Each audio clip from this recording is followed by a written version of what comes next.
Had the time to go yet.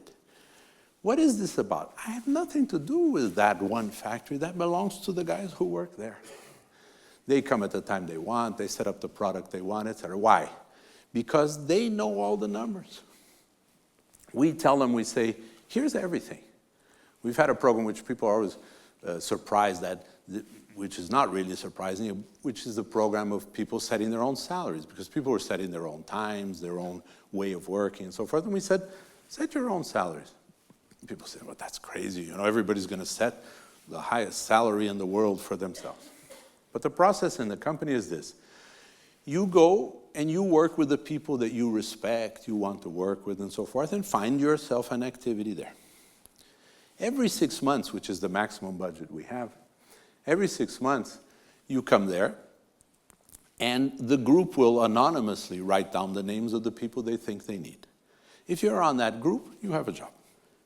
Once you have a job, how much you want to make and how much you need to make is something you can decide alone, because every salary is composed basically of 5 components. 3 of them we know, which is what do people make inside the company, what do people make somewhere else doing the same thing as you, and what does the company make? There are 2 things that you know, which is where would I like to be at this point in my life? What kind of car or house or thing would I like to have and I don't? And 2, what are my friends, spouse, ex-college mates, etc. making? Either we get these 2 from you, and in this case we're going to have a lot of therapy sessions and group therapies, or we give you the other 3.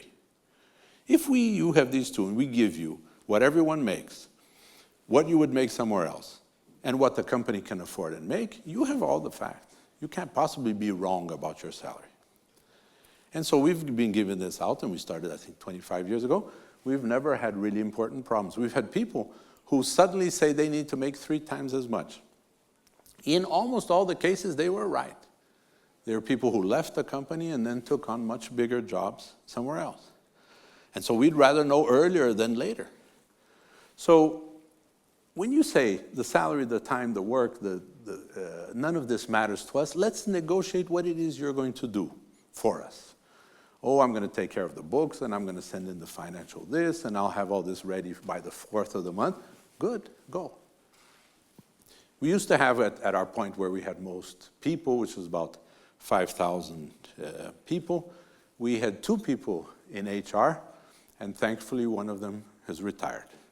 And over this time, we've been saying, we don't have a function of looking after people. People is the only thing we have. We have to devolve this so that people look after themselves. As people start looking after themselves and following their own self-interest, you end up with a very different company than you had originally. You end up with one where you cannot easily freeze your thoughts about the future. How many times you look at a business plan or you look at a structure and you see it's there for now is all you have, so you work with that? When you take and you want to value a company, for example, and you want to find its future valuation, you're doing a DCF, you're doing a net present value, a discounted cash flow, you know that if you take the numbers that you project for the future and you bring them to today, and you use a perpetuity, which is a completely virtual, conceptual thought, a perpetuity of 3% by saying, look, this will get better 3% a year, you have a number. If you use 4% a year, you have twice the number. If you use 5%, you have 4 times the number. That little number of perpetuity is much more important than your entire business, always. And so there's a conceptual value that we're willing to accept when we discuss all of this and when we discuss the future. If you as a consultant, you go into the company and you say, let me look at your 5-year projection. Practically any company that you can think of, if you give me 10 or 15 minutes, I can do your 5-year projection for you. Because your 5-year projection is only an extension of wishful thinking. It is nothing but wishful thinking in numbers. It takes the past, and then you say, Oh, so we're going to grow another 4%, then we're going to grow 3.3%, then we're going to 0. Or do you do one that says, I'm going to grow 7%, then I'm going to drop 22%, then I'm going to grow 1%, then I'm going to lose 11%, I'm going to be sold to my competitor. Because that's what happens. Have you ever made one like that? Because that is what happens every time.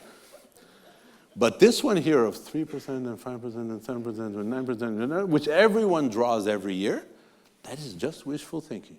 And it's really irrelevant, and it does a lot of harm because you follow it. You say, oh boy, if we're going to be 7.2% bigger in 2 years' time, I have to buy a company immediately. Let's go buy a company. And they say, oh my God, there's debt, but the debt wasn't on that one, it's on the other one. So the fact is that this process of looking at the future and of letting your company go in the direction it goes, it turns out very different if you have freedom in it. So in our 6-month program, you find the same thing as you found in your life, which is this. Every time there is a 1-year projection of a company, for some good reason, all of the good things are going to happen in the second half.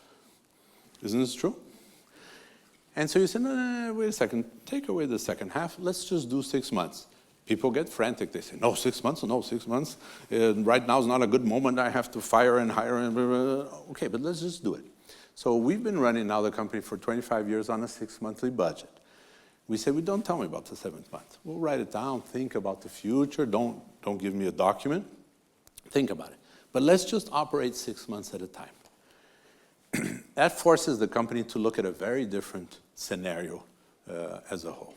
So when you're rotating this business and you're looking out all the time, the assumptions go out the window. So we say things like, we don't have a rule book at all, because if we have rules, 1, people are going to follow them for good or for bad, and 2, we're not be able to change them as the world changes. So here is, if you don't think it's reasonable, something, don't do it, and let's see what happens. So we've had now, again, also for 30 years, all of our meetings have been on a voluntary basis. So show up if you want. Please leave as soon as you're bored. If you go, get up and go. And then you say, but who's going to do whatever needs to be done? Because you have a meeting, you have people coming in and out, which is kind of enervating. But you know that in the short time they're there, they're interested. They'll stay there for a while. Every time when someone pulls up a marker and goes to a flip chart to say, okay, so who's going to do something by when you turn around, practically everyone is gone. Now, who is going to do it if everyone leaves when the time comes to do it? The question that is left with is, does it really need to be done? And you start asking questions that are different for wise and for smart. Is it wise to have a customer who everybody thinks is a pain in the ass, who nobody wants to do things for, who nobody wants to deliver by next week too? I don't know.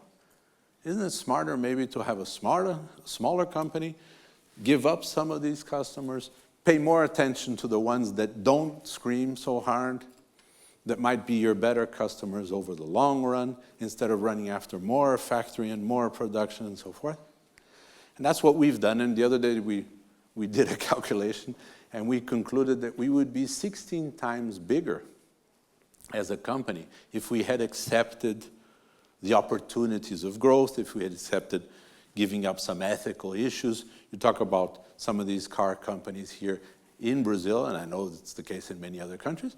It is impossible to sell to any of these large car companies without giving the sales director a percentage. The kickbacks in this business are tremendous all over the world. It's a very dirty business. And we know that there's an enormous amount of other industries which are the same thing. So every time we decided not to give someone a small kickback or a nice vacation somewhere and so forth and so on, the business became smaller. But then the question is, we should be growing. Should we be helping people to grow indefinitely? Think about our other life or natural life in general. What do you know that grows indefinitely? There's only one thing, cancer. Cancer is the only thing that grows indefinitely until its host mechanism is gone. Where did we get the idea that a company gets better just by growing and growing and growing consistently? These companies that we advise and we work with, etc., Is this an area, and we're constantly telling politicians, you have to be more like us, metrics and people and control and so forth. Are we a successful area of life, business? When you look at the stock exchange in the US and then partially in the UK, for 1929, 49, 69, 89, 2009, there is no case in which more than 8% of the companies survived from one to the next cycle. So we are in a business of 92% failure of the very best companies. Imagine the rest. We are in the business of the world closing down 18.5 million small companies per year due to bankruptcy. It's not a very good business we're in. What we're doing isn't very good. What other areas of life do we accept 92% failure as being okay? When we take the guy who's in charge of it, the person who's supposed to do this, the lady who's supposed to lead us and so forth, we're doing this for 90-day periods, right? How many people, how many CEOs today can survive 2, 3 bad quarters? That 90-day period is a fundamental issue. And then we say, but let's do something wise with this company that takes into consideration its future. Its future is 90 days. So I think we've come to a point where this cycle, which is really a cycle of Henry Ford, has run out. This is a cycle that started in 1908, the day the assembly line was in place. What we've done with these industries, and you've done as well by consulting to these industries and helping them, is that we've created what I'd call industry-wide emulation. The industry-wide emulation is this. I am in the car business or the airline business or the car hire business, hotel business, and I go out and I hire somebody who came from pretty much the same schools, read the same books, reads the same blogs and articles, goes to the same trade fairs, uses the same consultants, and then I'm surprised that I kind of look like somebody else as a business is concerned. If you take in the car business, I said to you guys, look, at the break we're going to go outside to the parking lot, and I've lined up for you 30 mid-sized blue cars from all the manufacturers in the world. You tell me one of them who they are from.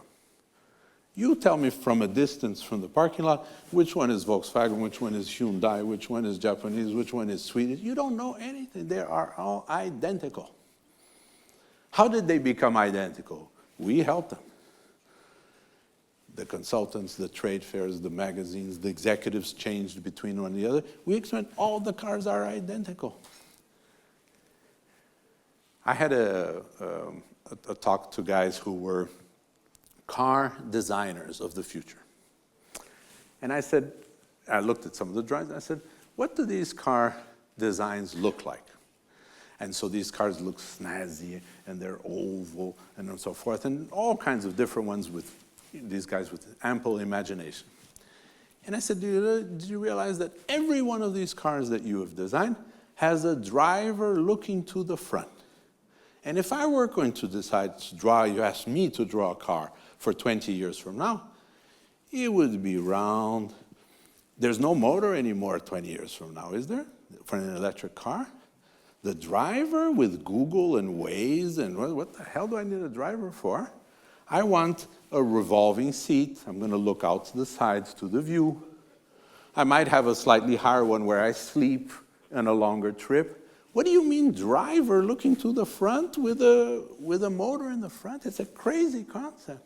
These are the futurists who are designing this. So someone who is not in the business will figure it out. Why?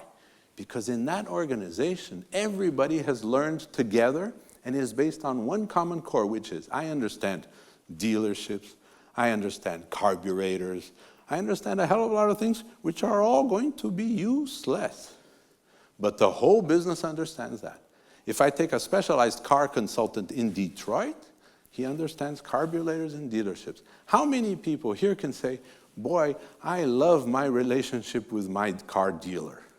Is there anybody in the world who thinks a dealer is a good thing? You always think you're being overpriced, underserviced. You're just pissed off with your dealership all the time. And this is all they understand. More dealerships, more dealerships, more. It's a horrible thing. It never worked. We're doing this in all of these areas, and we're creating this emulation. So that today, that's true for that business. We've finally invented, and we've been talking about win-lose and win-win and win-win, et cetera. We've invented entire industries that are lose-lose, right? Take the airline industry, for example. The passenger is always pissed off. The pilots are always on strike. The stewards and crew are unhappy. Boeing and Airbus are losing money. The airlines are going crazy all the time. There's none that's made money 5 years in a row. There's nothing left. These things fall out of the sky. We don't like the security. We don't like anything about airplanes. The whole airline industry, you really don't care which one you're in. They all seem identical. If they're not identical now, they'll be identical a year from now. You wake up inside a hotel chain, you don't know where the hell you are in the world. You wake up inside an airplane, you don't know what the hell airline that is. There's something wrong with our capacity to make these organizations work. They've become irrelevant between themselves. Also, I talked to some guys who are in the business of designing airports, which is very interesting because it's another lose-lose proposition. There's not a single person here who's had a beautiful experience at an airport. So an airport, when you stop to think about it, it goes in the direction of, it's gigantic, I need the slots, I need these guys coming in, and then you go and you just make more and more of that. And so I said to some people who design airports, I said, I have an idea for an airport.